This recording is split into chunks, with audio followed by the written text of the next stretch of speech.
Video करते. मी founder आहे. मी फक्त मनोरुग्ण देवारस अनाथ निराधार जे लोक आहेत ज्यांना आपलं म्हणणारं कोणी नाही अशा लोकांना सांभाळतो. पैसे देऊन जे लोक माझ्याकडे येतात किंवा माझी आई बहीण जे बी आहे यांना तुम्ही सांभाळा, तर अशा लोकांना आपण सांभाळत नाही, त्यांना अप्रोच देखील देत नाही. तर हा जो तरुण आहे हा नेपाळचा आहे. अनिल थापा नाव आहे. त्याला कोणी नाहीये. त्याचे पाय आज पण पूर्णपणे सडलेले आहेत. आता म्हणजे बऱ्यापैकी आता तो जेवतो म्हणून तो दाखवू शकत नाही. बऱ्यापैकी आता नीट झालेले त्याचे पाय, म्हणजे अजून 2-3 महिन्यानंतर हा चालायला चालू करेल. येताना तो आपल्याकडे ट्रेचरवरती आलेला होता. हा आहे हा तमिळनाडूचा आहे. तमिळनाडूचा आहे. त्याच्या पायामध्ये आळ्या पडलेल्या होत्या. बट ओके त्याला काय हे समजत नाही. काय त्याला म्हणतात मराठी काय समजत नाही, हिंदी काय समजत नाही, मला इंग्लिश कळत नाही. त्याच्यामुळं आमची अडचण होती, पण समजून घेतो आम्ही. तो तमिळनाडूचा आहे. त्या पायात आल्या आज ओके आहे. तो स्ट्रेचरवरती आला होता. आज तो मला मदत करतो. हा डॉक्टर नेने आहे. या डॉक्टरचा विषय असा आहे की हे कोकणामधून आणले आहेत. कुणी नाही यांना. हे आहेत श्याम घनश्याम राधेश्याम हे दिल्लीचे आहे. त्यांना आपलं म्हणाल हे चढू शकत नाही, बेडीचे नाही. बरं, हा कलकत्त्याचा तरुण आहे. याला आपला पत्ता सांगता येत नाही. कसाच आईवडिलांशिवाय नाव काही सांगता येत नाही. याचा विषय असा आहे की हा उन्हामध्ये तळपत्या उन्हामध्ये पायामध्ये आळ्याला पडलेल्या अवस्थेमध्ये नग्न पूर्णपणे अवस्थेमध्ये हा ससून हॉस्पिटलच्या बाहेर पडलेला. याला उठता बसता ओढता येत नव्हतं. तर याला त्याला आपण औषध आंघोळ घातली. आणि याला गार होणं खूप महत्वाचं होतं. ससूरमध्ये ऍडमिट केला. 8 दिवस ऍडमिट होता.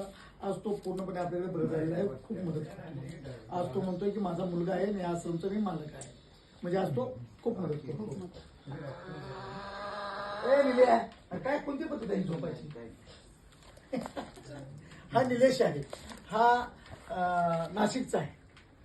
निलेश हा ससूनच्या बाहेर पडलेला होता. म्हणजे बाहेर रोडवरती पडलेला होता. आळ्या पडलेल्या होत्या त्या पायामध्ये. आज तो एकदम ओके आहे. आज तो मला पूर्णपणे मदत करतो. हा जो आहे नाव सांगते महादेव आमचा महादेव म्हणजे आपला देव माणूस. ठीक आहे. हा याच्या पायामध्ये आळ्या पडलेल्या होत्या. तो आज बऱ्यापैकी आहे. आज तो मला मदत करतो.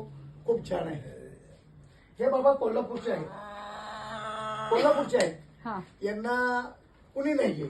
हे रोडवरती आपल्याला भेटले होते. यांचे नातेवाईक शोधण्यासाठी आपल्याला यश आलेलं आहे. परंतु त्यांचा मुलगा येतो म्हणला आणि माझा नंबर त्यानं ब्लॅकलिस्टला टाकला. म्हणजे तेव्हापासून आपण बाबाला कुणी नाहीये म्हणून आपण मरेपर्यंत सांभाळतो. हा निलेश आहे.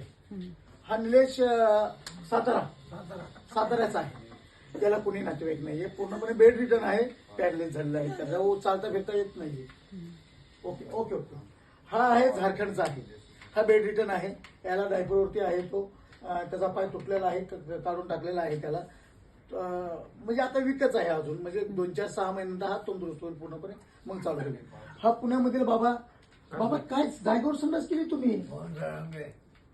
मोहन साळुंगेराव तुम्ही जागेवरती संडास केली. जा ना बाथरूम मध्ये. ठीक आहे. आता काय बोलू नका श्याम. दादा ओरडतो माहिती ना मग.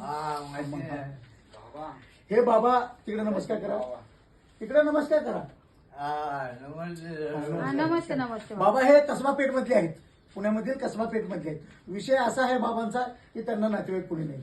शोधाचा प्रयत्न केला. नातेवाईक आम्ही कोणी भेटून आले नाहीत. हे बाबा सोमाटणे फाट्या तळेगाव दाभाडे पोलीस ठाण्यामार्फत आपल्याकडे आहेत. यांना ऐकायला बी येत नाही आणि 100% दिसत देखील नाहीये. जागेवरच असतात हे 12मतीचे आहेत इनामदार. यांनाही कुणी नाहीये. अशा प्रकारे हा पुरुष वर्ग आहे. वरती आता महिला आहेत. मी तुम्हाला महिला दाखवतो. नाही त्यांना सांगितलं.